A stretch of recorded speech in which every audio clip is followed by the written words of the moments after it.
വയസ്സുകാലത്ത് കുറെ bank balance മാത്രം ഉണ്ടായിട്ട് കാര്യമില്ല. പപ്പയുടെ മരണശേഷം അമ്മ വീണ്ടും വിവാഹം ചെയ്തു.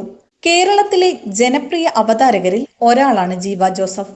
ജീവയാണ് അവതാരകനെങ്കിൽ ഷോയ്ക്ക് ഒരു ജീവനുള്ളതായും ചിരിക്കാൻ വകയുള്ളതായും തോന്നും. കാര്യങ്ങൾ അതിമനോഹരമായി അവസ്ഥയ്ക്കനുസരിച്ച് കൈകാര്യം ചെയ്യുന്ന അവതാരകനുമാണ്. നടനാകാൻ ആഗ്രഹിച്ച ജീവ തെന്നിത്തെറിച്ചാണ് ആങ്കറിംഗിലേക്ക് എത്തിയത്. സൂര്യ മ്യൂസിക്കിൽ നിന്നുമായിരുന്നു വീഡിയോ ജോക്കിയായുള്ള ജീവയുടെ തുടക്കം. പിന്നീട് സരിഗമപയിലേക്ക് എത്തി. സരിഗമപയുടെ ഭാഗമായതോടെ ജീവയ്ക്ക് ആരാധകരും വർദ്ധിച്ചു. ഈ കാലയളവിനിടയിൽ ചില സിനിമകളിലും ചെറുതും വലുതുമായ വേഷങ്ങൾ ചെയ്തു.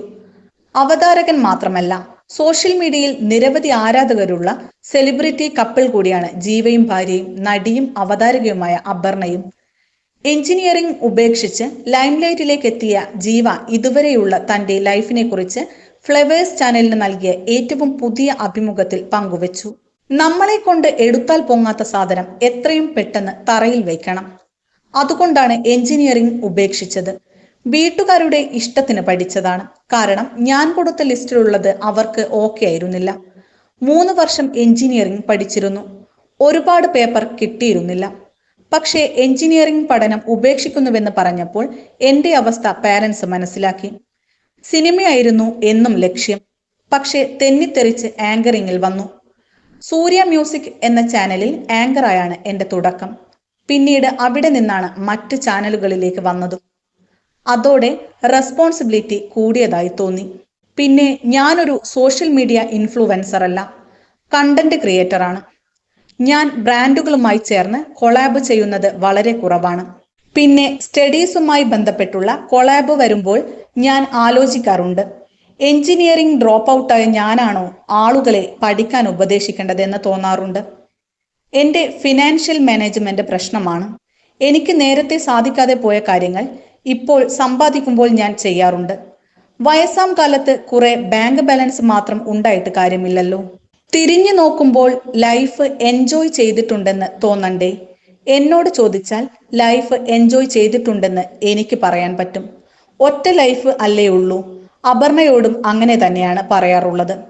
നമ്മുടെ മനസ്സാണ് എല്ലാം. വാങ്ങിക്കണമെന്ന് തോന്നിയാൽ വാങ്ങിക്കണമെന്ന് മാത്രമേ ഞാൻ പറയാറുള്ളൂവെന്നും ജീവ പറയുന്നു.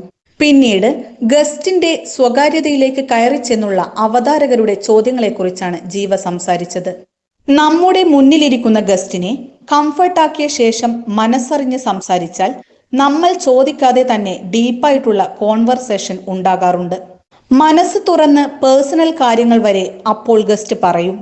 പിന്നെ പേഴ്സണൽ ചോദ്യം ചോദിക്കുന്ന അവതാരകരെ മാത്രം കുറ്റം പറയാൻ കഴിയില്ല. കാരണം ഇത് കാണുന്ന പ്രേക്ഷകർ കേൾക്കാൻ ആഗ്രഹിക്കുന്നത് പേഴ്സണൽ ചോദ്യങ്ങളുമായി ബന്ധപ്പെട്ട കാര്യങ്ങളാണ്. മെജോറിറ്റി ആളുകൾക്ക് നല്ലതൊന്നും കാണാൻ താല്പര്യമില്ല. അതുകൊണ്ടാണ് ചാനലിന് റീച്ച് കിട്ടുന്ന തരത്തിലുള്ള ചോദ്യങ്ങൾ അവതാരകർ ചോദിക്കുന്നത്. ചോദ്യം ചോദിച്ച് ഇഷ്ടപ്പെടാതെ ഇറങ്ങിപ്പോയാൽ പോലും അത് കണ്ടന്റാണ്. ചില ആളുകൾക്ക് കമന്റ് ഇടുന്നത് ഒരു ഹരമാണെന്നും ജീവ കൂട്ടിച്ചേർത്തു.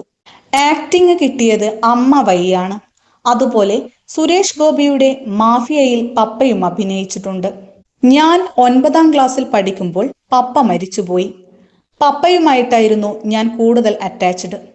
പപ്പയാണ് എനിക്ക് അഖിൽ എന്ന പേരിട്ടത്. അതുവരെ ജീവൻ എന്നാണ് വീട്ടിൽ വിളിച്ചിരുന്നത്. സ്കൂളിൽ പഠിക്കുന്ന സമയത്ത് ഒരു മാർക്ക് കുറഞ്ഞാലും പപ്പ അടിക്കുമായിരുന്നു. ഞാൻ അക്കാദമിക്കലി ഉയർന്നു വരണമെന്ന് പപ്പയ്ക്ക് ആഗ്രഹമുണ്ടായിരുന്നു. പല കാര്യങ്ങളിലും പപ്പയെ മിസ് ചെയ്യാറുണ്ട്. പപ്പയുടെ മരണശേഷം അമ്മ വീണ്ടും വിവാഹം ചെയ്തു. പക്ഷേ പുള്ളിക്കും അധികകാലം ആയുസ്സുണ്ടായിരുന്നില്ല. അച്ഛന്റെ സ്നേഹം ഒരുപാട് കിട്ടിയില്ലെന്നും അഭിനയത്തോട് താല്പര്യം വന്ന വൈകളെക്കുറിച്ച് സംസാരിക്കവേ പറഞ്ഞു.